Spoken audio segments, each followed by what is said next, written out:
人气女星江映脸被嘲笑脸滑落，两个鼻孔大小不一，代言像整容广告。童星杨紫的路真的出轨了吗？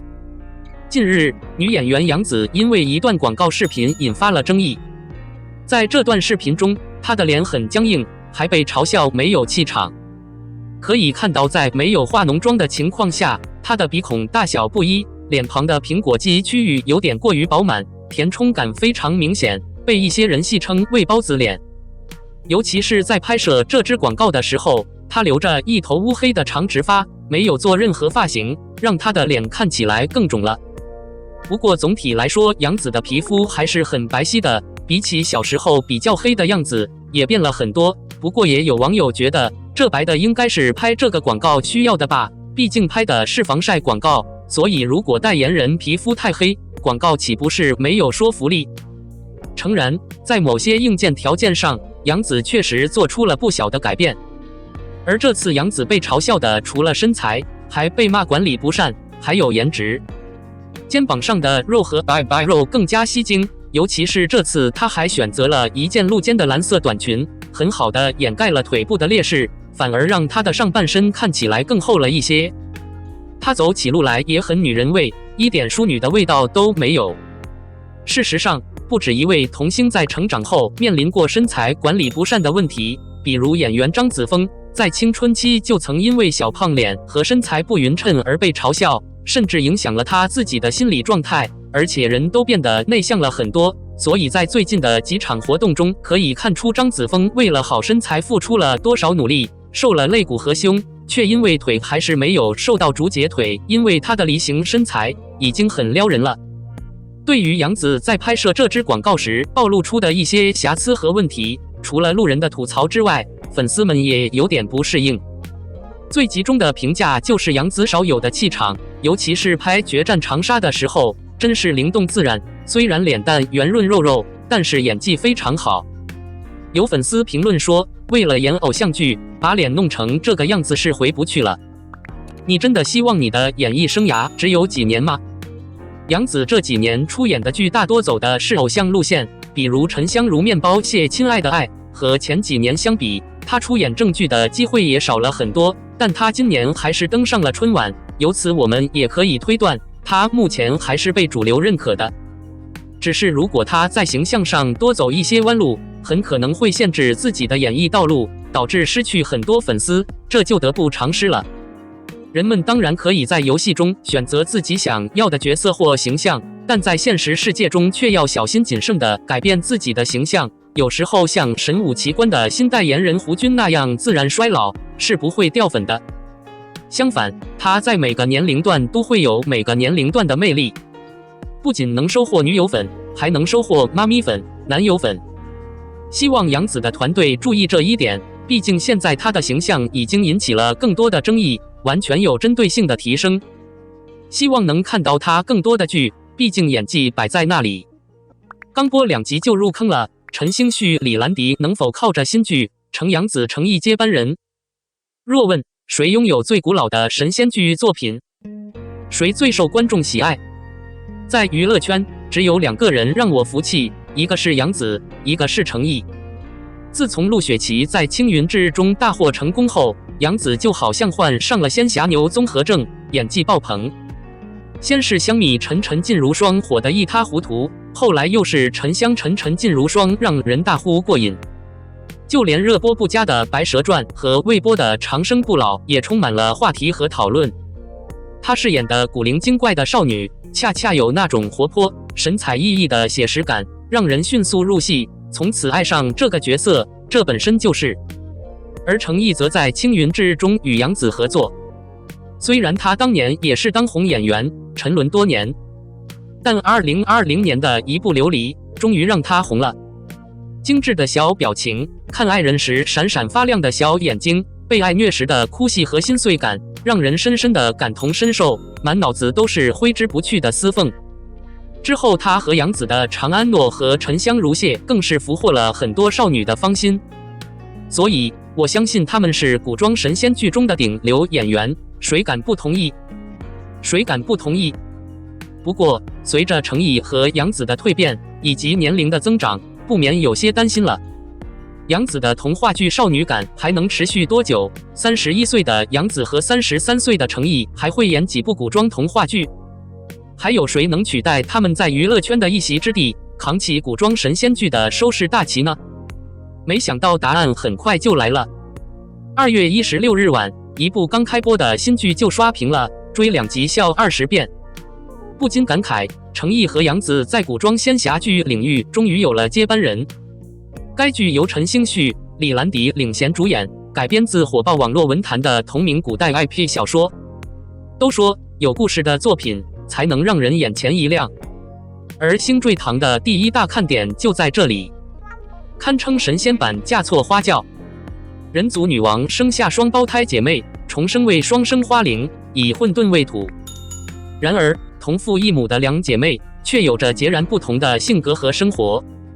姐姐从出生到18岁都是她父亲的掌上明珠，她美丽温婉，性情温婉，懂得礼仪，被许配给众神长子少天有秦魏妃。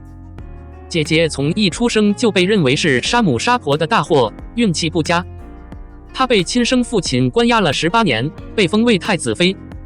然而令人意外的是，她的妹妹并没有残废，心地善良，性格善良，一直想做一个毁灭世界的坏人，却从来没有做过真正的坏事。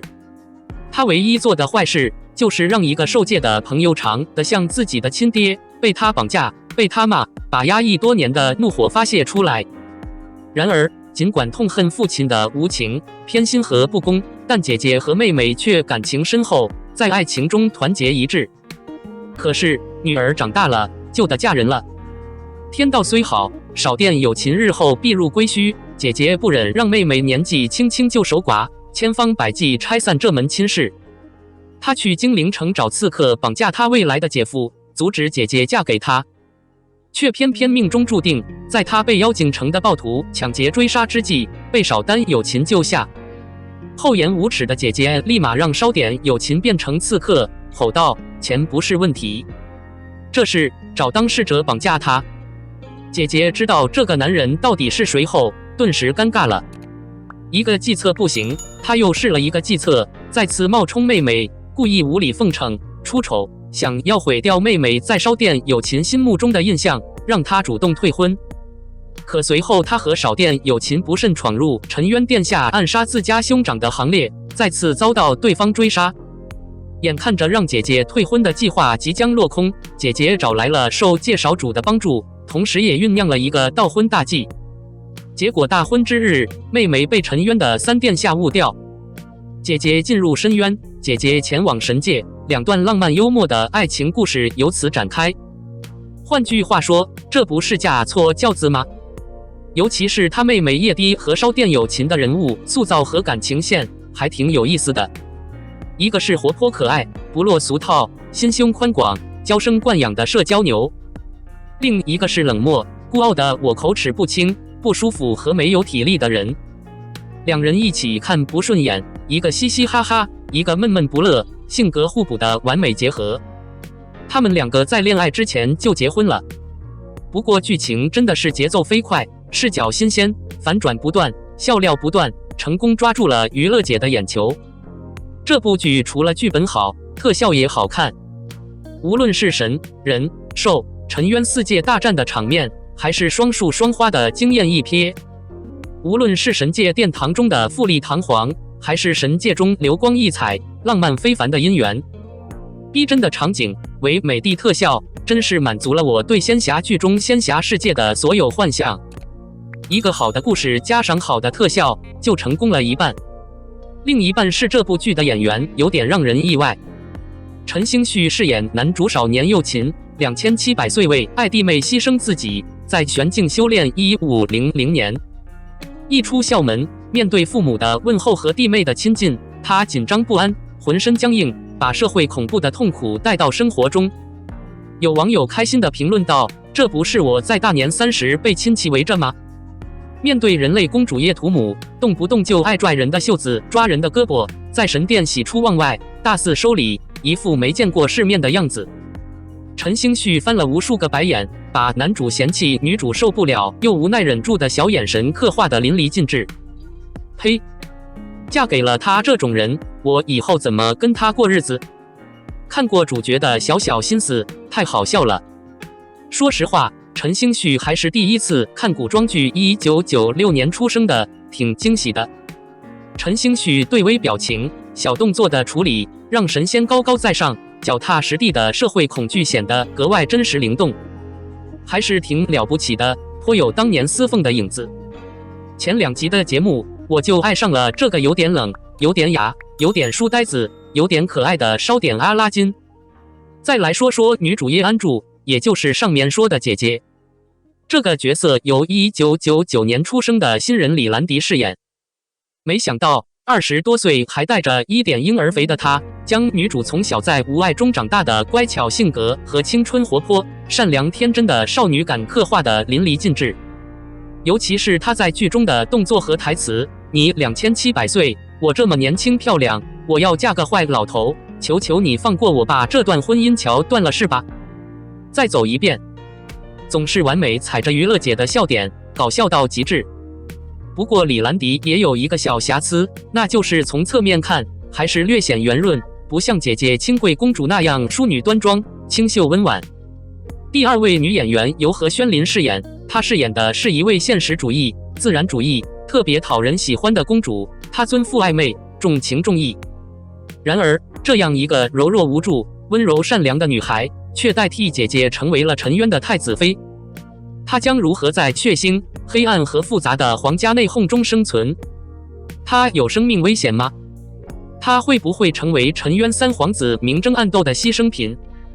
不得不说，这个故事情节也很有趣。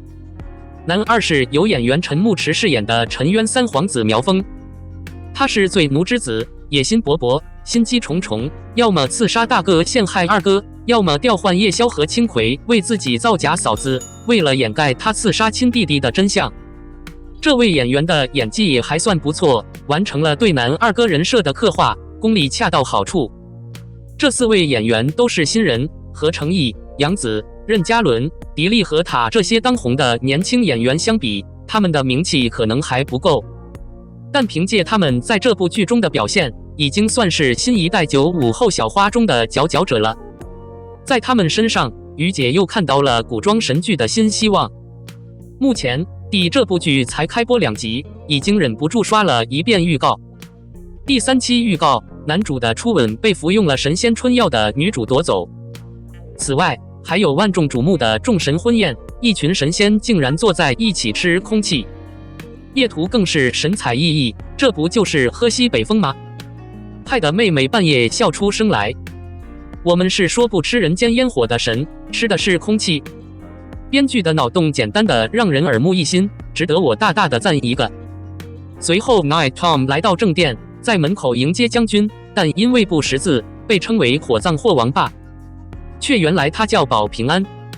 不得不说，这台词真的好搞笑。我不敢相信我也不知道这2个词。遇到这么识字的作家，玩神仙武将的名字，我想大家都要文盲死了。此刻弹幕里全是哈哈哈笑死了。2集我笑了20次。另一场戏，姐姐想和妹妹说说话，因为他们有共同的病痛，她认真的接过针，在自己白皙的手臂上刻了一个字，以为妹妹会看到。但猜猜她雕刻的第一件东西是什么？她实际上问：“她在那里吗？”小妹妹，你弄死我了，是肉。这不是键盘。不痛吗？你不能进入正题吗？所以，非常规的情节、惊人的特效、优秀的新演员，以及动不动就让你笑掉大牙的对话，这让成为一部吸睛的剧集。喜欢古装仙侠剧的小伙伴，不妨追一下。